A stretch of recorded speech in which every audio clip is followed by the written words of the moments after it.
Hello friends, आज हम बनाते हैं पोहा चिवड़ा। तो पोहा चिवड़ा बनाने के लिए एक पैन में हमें पतले वाले अच्छे फ्रेश पोहे लेने हैं। फिर उसको पैन में डाल के अच्छी तरह से सौते करना है और आंच को हमें धीमी रखनी है ताकि हमारा पोहा नीचे से जल न जाए।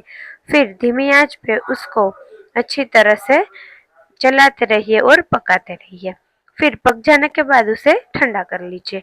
फिर एक पैन में ऑयल डाल के उसमें मूंगफली को हमें रोस्ट कर लेना है। सारी मूंगफली अच्छे से अंदर से पक जाए तब तक उसे चलाते रहना है। फिर उसमें बादाम और काजू के भी पीसेस डाल के उसको फ्राई कर लेना है। फिर एक पैन में थोड़ा सा ऑयल डाल के हरी मिर्च और कड़ी पत्ता को भी फ्राई करना है।